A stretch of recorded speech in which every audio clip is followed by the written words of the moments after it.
तो आज हम पढ़ेंगे नॉर्मल फॉर्म्स के बारे में। तो नॉर्मल फॉर्म्स क्या होते हैं? सेट ऑफ रूल्स होते हैं रिडंडेंसी रिड्यूस करने के लिए। अब ये क्या होती है?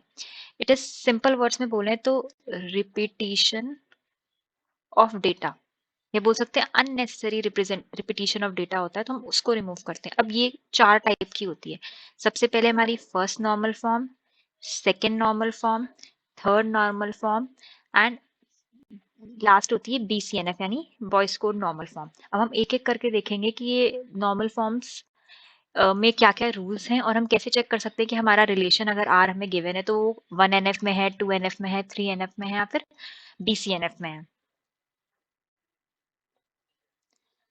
सबसे पहले हम देखते हैं 1NF के बारे में। तो 1NF के लिए क्या है कंडीशन?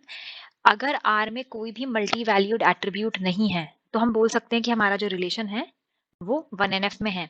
अब मल्टी वैल्यूड एट्रीब्यूट का क्या मतलब है? सिंपल वर्ड्स में बोलें कि जितने भी एट्रीब्यूट्स हैं, all attributes should be atomic.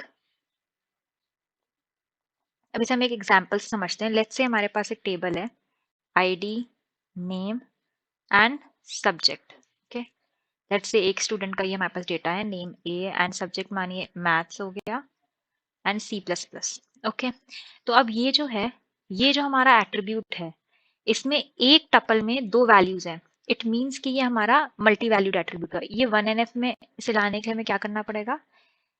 ये ऐसा होना चाहिए। एक एंट्री हमारी मैथ्स के लिए होगी एंड सेकेंड एंट्री जो है हमारी C++ के लिए। तो अब हम बोल सकते हैं कि हमारे जितने भी एट्रीब्यूट्स हैं सबके सब एटॉमिक है, सब में सिर्फ एक ही वैल्यू है। अब RDBMS जो होता है हमारा, वो बाय डिफॉल्ट 1NF में होता है। तो हम ये अज्यूम करके चलते हैं कि हमारे पास जो भी डेटा बेस हमें दिया हुआ है ऑलरेडी 1NF में है, जब तक स्पेसिफाई ना किया गया हो। अब नेक्स्ट हम देखेंगे 2NF में।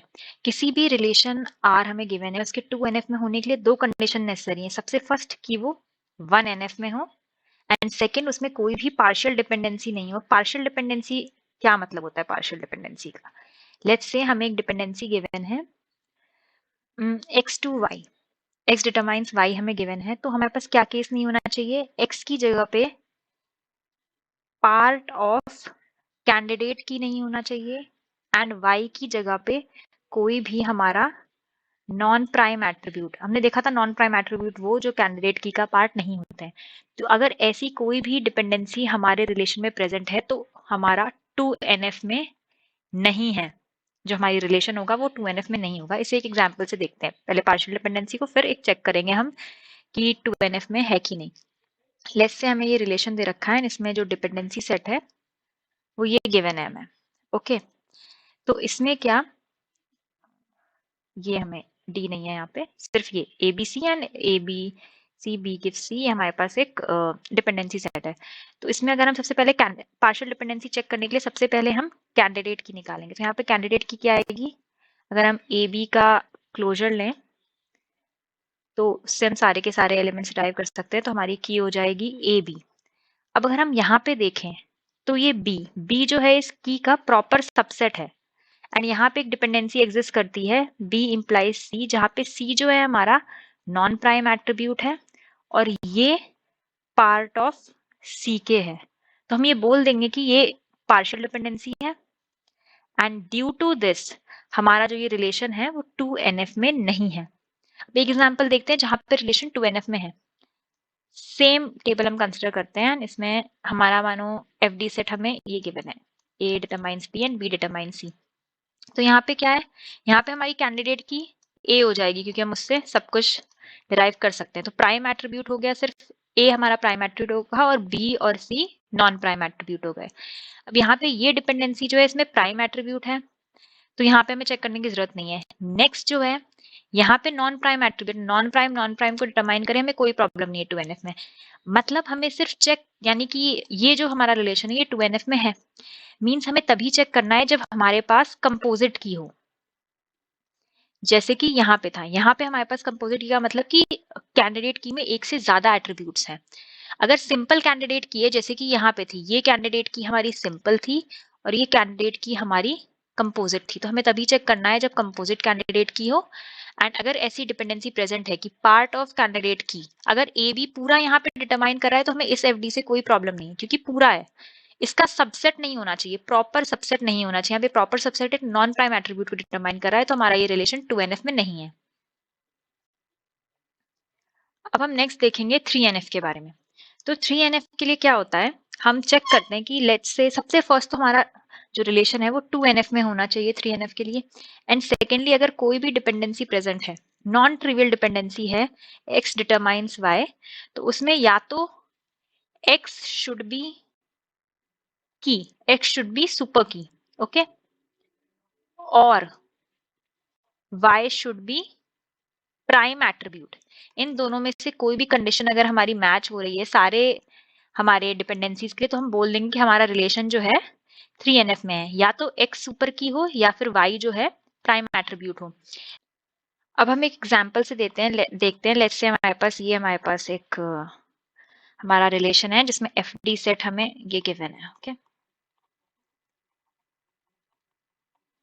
तो इस रिलेशन में अगर हम कैंडिडेट की देखें तो हमारे पास A B C D सारी की सारी कैंडिडेट कीज हैं, यानी प्राइम एट्रीब्यूट्स क्या हो गए, ये सारे के सारे हमारे पास प्राइम एट्रीब्यूट्स हो गए। अब सबसे पहले चेक करेंगे क्या कोई पार्शियल डिपेंडेंसी प्रेजेंट है।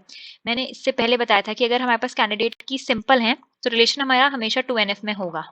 यहाँ पे क्योंकि सारी की सारी कैंडिडेट की सिंपल है तो ये 2NF में है। अब 3NF के लिए क्या होता है, यहाँ पे या तो की हो या तो यहाँ पे प्राइम एट्रीब्यूट हो, तो यहाँ पे दोनों कंडीशन ही हमारी सेटिस्फाई हो रही है। इन दोनों में से कोई एक कंडीशन हमारी सेटिस्फाई होनी चाहिए थी, प्राइम एट्रीब्यूट या सुपर की में से, और यहाँ पे हमारी सारे एफडी में सारी की सारी कंडीशन सेटिस्फाई हो रही हैं, तो ये रिलेशन हमारा 3NF में है। अब हम लास्ट में देखेंगे BCNF। BCNF हमारा होता है बॉयज कोड नॉर्मल फॉर्म। इसके लिए क्या कंडीशन है, सबसे फर्स्ट कि हमारा रिलेशन 3NF में हो, एंड सेकेंडली अगर हमारे पास कोई भी नॉन ट्रिवियल एफडी है x डिटरमाइंस y, तो हमारा x should be a super की। ये कंडीशन है, y पे कोई कंडीशन नहीं है, सिर्फ ये कंडीशन है कि x जो है हमारा सुपर की होना चाहिए। लेट्स सी हमारे पास एक रिलेशन है सेम जो पीछे था, हम उसी पे टेस्ट करेंगे जो हमने लिया था, उसमें एफडी सेट हमें ये गिवन है। ये हमने चेक किया था पीछे 2NF में भी है ये रिलेशन, 3NF में भी है। अब यहाँ पे हमारे पास कैंडिडेट की क्या आई थी, ये कैंडिडेट की भी हमारी सुपर की होती है, ठीक है। तो यहाँ पे जितनी भी डिपेंडेंसीज हैं इसमें A हमारा सुपर की है, यहाँ पे B सुपर की है, थर्ड में C सुपर की है, इधर D सुपर की, सारे सुपर कीज है। इसका मतलब ये रिलेशन हमारा BCNF में है। तो ये होती है हमारी नॉर्मल फॉर्म्स। एंड अब हम देखते हैं कि ये किस इनमें किस लेवल तक हम रिडंडेंसी रिमूव कर सकते हैं। तो जो 1NF है उसमें सबसे ज्यादा रिडंडेंसी होती है, 2NF में उससे कम, 3NF में उससे कम, एंड BCNF में सबसे कम। एक तरीके से बोल सकते हैं कि 0%। तो ये हमारी रिडंडेंसी लेवल्स हैं, ओके।